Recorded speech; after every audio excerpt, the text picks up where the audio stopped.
Bonsoir à tous, voici les titres du journal. Le ministère du Développement à la base sensibilise les acteurs de développement régionaux sur le projet d'appui à l'employabilité et à l'insertion des jeunes dans les secteurs porteurs. Nous célébrons aujourd'hui la journée mondiale de la rage. La masturbation a des conséquences négatives.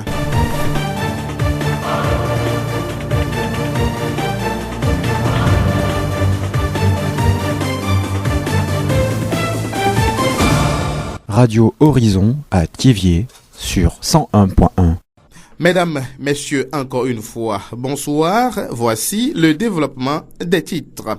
Un atelier de sensibilisation sur le projet d'appui à l'employabilité et à l'insertion des jeunes dans les secteurs porteurs est organisé au Dogo. C'est dans ce cadre que du 19 au 28 septembre 2016, les villes de Dapaon, Kara, Sokodé, Atakpamé et Thiéviers ont accueilli le ministère du Développement à la base de l'artisanat, de la jeunesse et de l'emploi des jeunes. Objectif, informer les acteurs de développement régionaux, publics et privés sur les approches du projet chaîne de valeur et cluster agro-industriel en vue de leur appropriation. Boukari Ayusaki, expert en agro-business. Le projet vise pour créer à terme 19 600 emplois, c'est presque 20 000 emplois. Et au-delà des emplois, c'est aussi l'amélioration des revenus. Et donc, nous pensons pouvoir améliorer les revenus de ces entrepreneurs, de ces jeunes-là, de l'ordre de 25% dans l'espace de la durée du projet.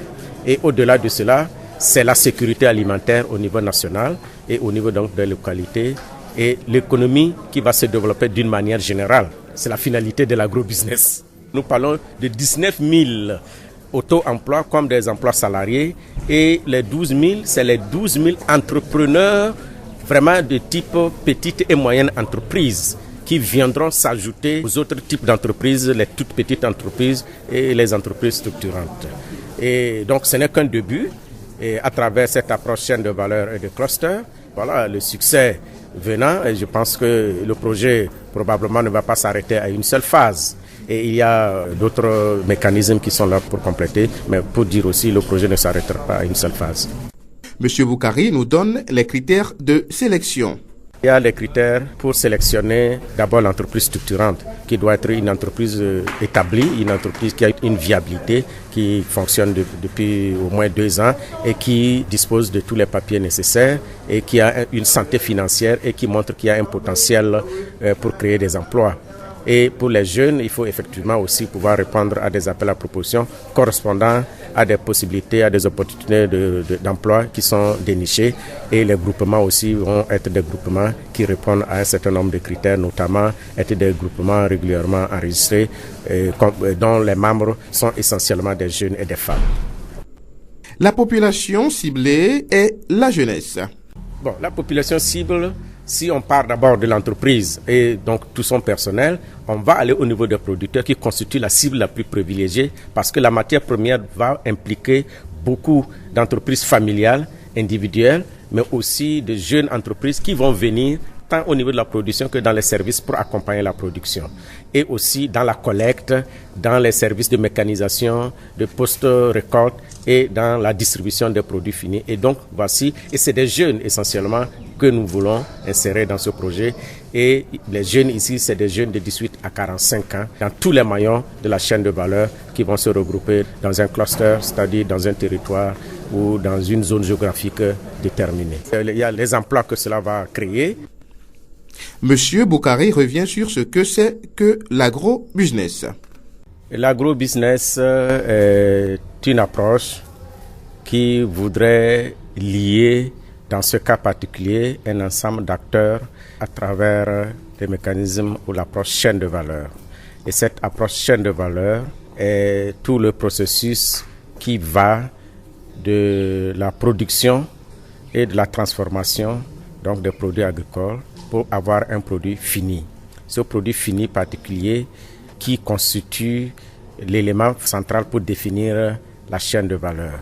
Et donc on a les acteurs au début, en amont, qui commencent avec les semenciers, les fournitures d'intrants, passant par les collecteurs, les transporteurs, les transformateurs et la distribution pour arriver au niveau du consommateur.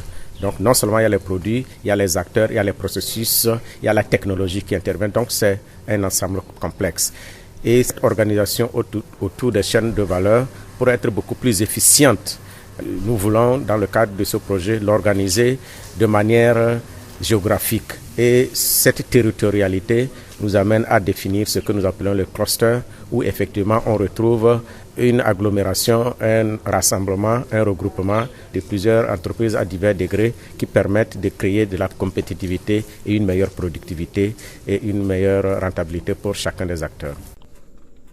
Boukari Ayusaki, expert en agro-business. Rappelons que de différentes communications sont présentées au cours de cet atelier pour une bonne appréhension des concepts et de la démarche proposée afin de formuler des propositions pour le succès du projet d'une valeur de 12,5 milliards de francs CFA.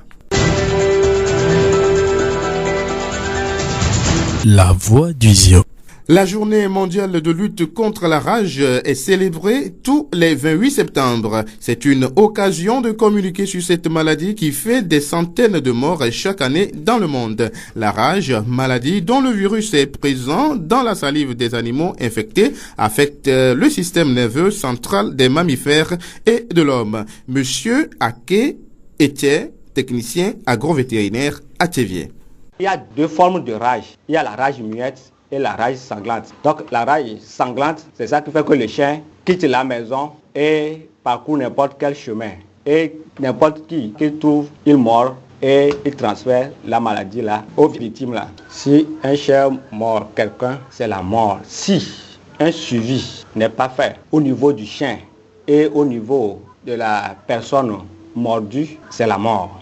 Donc c'est la conséquence de la morsure d'un chien enragé. Si un chien qui est enragé, il y a 3-5 jours après, le chien meurt. Et par chance aussi, si le chien là ne mord pas quelqu'un, il n'y aura pas de problème au niveau de l'humain. Mais au niveau du chien, il doit mourir. La rage se transmet par la salive d'un animal malade, le plus souvent d'un chien. La période d'incubation est variable de plusieurs jours à plusieurs mois. Elle peut être évitée. Monsieur Ake était donne des conseils aux propriétaires de chiens. À l'endroit de nos éleveurs des chiens, chats et singes, de bien protéger les animaux à ce moment-ci et aux usagers aussi d'être prudents et surtout au niveau des éleveurs, c'est eux-mêmes qui doivent prendre soin de leurs animaux tout d'abord par la vaccination. La vaccination est très importante. De garder aussi les chiens dans les cages. Même si tu gardes ton chien dans le cage, ça ne t'empêche pas de faire la vaccination à ton chien. La vaccination est très importante. Comme ça, au moins, même si ce chien-là, il mord quelqu'un, il le court un peu moins. Mais si le chien est déclaré enragé, là, c'est une dépense. C'est une lourde dépense. Donc, aux éleveurs, protégeons nos animaux de compagnie pour que, après tout, il n'y a pas un dégât ou bien une perte de vie urbaine. La voix du Zio. La masturbation est une pratique sexuelle consistant à provoquer le plaisir sexuel par la stimulation des parties génitales ou d'autres zones érogènes, généralement à l'aide des mains, parfois des pieds ou d'autres parties du corps humain. Qu'est-ce qui amène certaines personnes à se masturber? Docteur Gbogbo Foli, médecin généraliste au CHR de Théviers. Les causes, les explications de la masturbation, elles sont diverses. D'abord, c'est religieuse, pour d'autres, c'est la société, et pour d'autres, c'est personnel. Si je prends les causes religieuses, nous savons que la plupart des églises nous conseillent d'être chastes, de ne pas forniquer et de tout faire pour rester vierge pour les filles ou bien puceau pour les garçons. C'est ce qui fait que la plupart des jeunes s'adonnent à cette masturbation-là pour pouvoir se donner du plaisir. D'autant plus que dans la société de nos jours, je suppose que beaucoup de jeunes n'arrivent pas à avoir de partenaire fixe vu qu'ils n'ont pas les moyens de s'en occuper ou bien de se marier. Et la peur même de la maladie et du rejet, je crois que ça fait que beaucoup de jeunes sont introvertis, vivent sur eux-mêmes, ça donne à ces genres de pratiques, aussi bien les hommes que chez les femmes. On peut aussi donner les causes de la déception d'un conjoint. Et quand tu sors avec un homme ou bien une femme, du moment où il te déçoit, Tu te dis, bon, à quoi bon aller encore vers l'autre? Alors tu as des sensations dans l'organisme et par moments, les gens le font pour pouvoir se libérer. La pratique de la masturbation est courante chez certaines personnes. Elle affecte négativement la psychologie de celui qui s'y adonne. Dès que le sujet se masturbe, il se crée une habitude. L'habitude qui se crée, il y a d'abord la culpabilité. Il se culpabilise quand il le fait, il se dit mais pourquoi il s'adonne.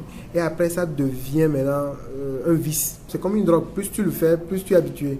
Et tu ne peux plus t'en défaire. Et même quand même les gens sont en couple, ils se marient, dès qu'ils sont habitués même à la masturbation, ils n'arrivent plus à trouver le plaisir même sexuel avec leur partenaire.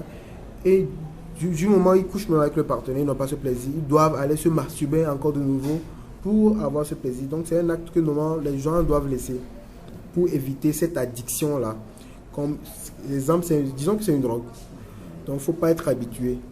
Le gros souci même, c'est le fait d'être intraversier, de ne pas aller vers l'autre et de durer dedans. Mais le grand problème aussi de la plupart des hommes, c'est l'éjaculation précoce. Il faut noter que la plupart des jeunes ou bien des personnes souffrent de l'éjaculation précoce de nos jours. Il prend sa femme, il veut lui faire l'amour, à peine 2 minutes ou bien quelques minutes déjà, il a éjaculé, même alors que la femme n'est pas satisfaite. Donc ça, c'est une conséquence même de la masturbation. Parce que l'autosatisfaction est rapide. Quand il est seul, il ne prend pas le temps de se dire qu'il fait les préliminaires avec lui-même. Quand lui se prend, comment faire pour se donner du plaisir aussi rapidement que possible, c'est ça en fait. Le sujet qui a pris l'habitude de se masturber peut abandonner ce comportement s'il se donne les moyens appropriés. Il faut le décider, il faut se dire que bon, je ne veux pas être dedans. Mais aussi, il faut mettre en condition pour aider ce sujet-là.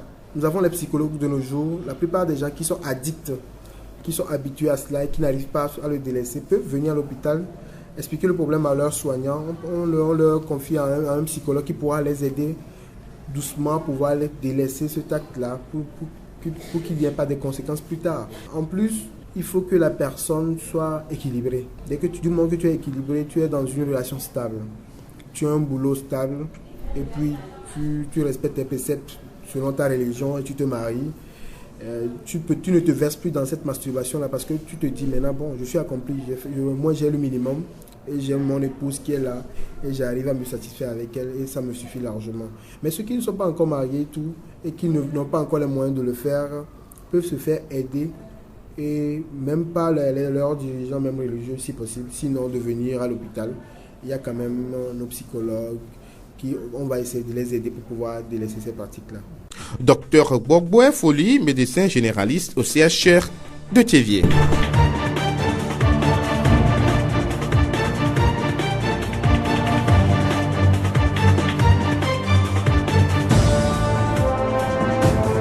Fin de ce journal, merci de l'avoir suivi. Présentation Denis Gossou, réalisation Mustapha Yolou. Le rappel des titres. Le ministère du Développement à la base sensibilise les acteurs du développement régionaux sur le projet d'appui à l'employabilité et à l'insertion des jeunes dans les secteurs porteurs. La journée mondiale de la rage est célébrée aujourd'hui. La masturbation a des conséquences négatives. Nous vous quittons avec cette citation. La plus grande erreur est d'offrir son cœur à quelqu'un qui a besoin d'un cerveau. Bonsoir chez vous.